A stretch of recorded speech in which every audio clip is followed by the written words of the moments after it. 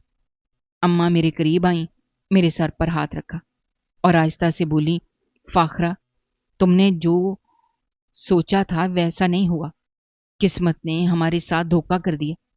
میں نے پہلی بار ان کی طرف بھرپور نظر سے دیکھا اور دھیمی آواز میں کہا، اماں، دھوکہ قسمت نے دے دیا، ہم نے خود اپنے آپ کو دیا ہے۔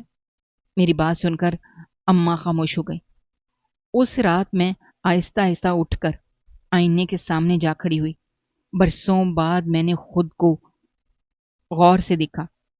وہ چہرہ جسے میں ہمیشہ لپ گلاس، فاؤنڈیشن اور بغاوت سے چھپاتی رہی تھی، آج بالکل بے نقاب میرے سامنے آیا تھا۔ بال بکھرے ہوئے تھے، آنکھوں کے نیچے سیاہ ہلکے نمایاں تھے، چہرے پر تھکن، پشیمانی اور شکست صاف لکھی ہوئی تھی۔ میں نے لرزتے ہاتھ سے آئینے کو چھوا اور بہت دھیمی آواز میں کہا، یہ واقعی میں ہوں؟ پورا گھر خاموش تھا، مگر مجھے ایسا محسوس ہو رہا تھا جیسے یہی آئینہ برسوں کی میری بے حسی، غرور، نافرمانی اور ظلم کی داستان چیخ چیخ کر سنا رہا ہو۔ میں نے ڈریسنگ ٹیبل کا دراز کھولا اور پرانی تصویریں نکال کر سب سے اوپر ہماری شادی کی تصویر رکھی تھی۔ اس تصویر میں اسد میری طرف محبت سے دیکھ کر مسکرا رہا تھا اور میرے چہرے پر بھی مستقبل کی بے شمار امیدیں تھیں۔ میں کافی دیر تک اس تصویر کو دیکھتی رہی۔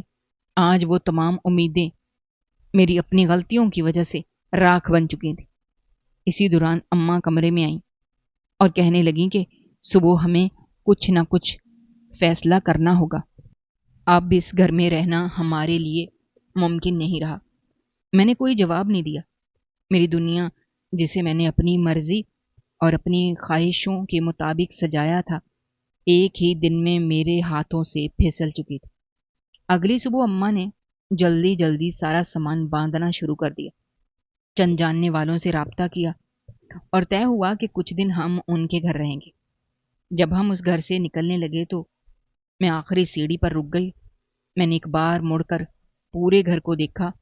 وہی دیواریں، وہی کمرے، وہی صحن جنہیں میں کبھی اپنا سمجھتی تھی، آج خاموش گواہوں کی طرح میرے سامنے کھڑے تھے۔ دروازے پر لگے پھول مرجھا چکے تھے اور صحن میں پھیلی ہوئی دھوپ بھی مجھے یوں محسوس ہو رہی تھی جیسے میری غلطیوں پر خاموش طنز کر رہی ہو۔ نئے گھر پہنچنے کے بعد اماں نے مجھے دلاسا دیتے ہوئے کہا، یہ سب وقت کا کھیل ہے، آہستہ آہستہ سب ٹھیک ہو جائے گا۔ میں نے ان کی طرف دیکھا اور پہلی بار پورے یقین سے کہا، اماں، ہم ہمیشہ وقت اور قسمت کو قصوروار ٹھہرا دیتے ہیں، مگر کبھی یہ نہیں سوچتے کہ جو بیج ہم خود بوتے ہیں آخر ایک دن وہی ہماری فصل بن کر سامنے آتے ہیں۔ ہم نے دوسروں کے دل دکھائے، ظلم کیا، غرور کیا، عزتیں پامال کیں، تو پھر ہماری قسمت میں سکون کیسے آ سکتا تھا؟ ہم نے زہر کے بیج بوئے تھے، اس لیے فصل بھی کڑوی ہی کاٹنی پڑی۔ میری بات سن کر اماں نے کوئی جواب نہیں دیا۔ کمرے میں ایک بار پھر خاموشی چھا گئی، مگر اس خاموشی میں پہلی بار مجھے اپنی زندگی کی حقیقت صاف سنائی دے رہی تھی۔ دن گزرتے گئے مگر میرے دل پر رکھا ہوا بوجھ کم نہ ہوا۔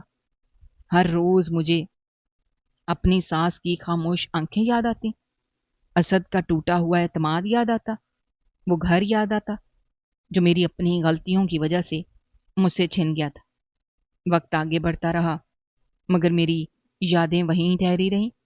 شاید اسد اپنی زندگی میں دوبارہ سکون حاصل کر لے، شاید میری ساس بھی باقی زندگی عزت اور سکون سے گزار لیں، مگر میں جانتی تھی کہ میری سزا اب شروع ہوئی ہے۔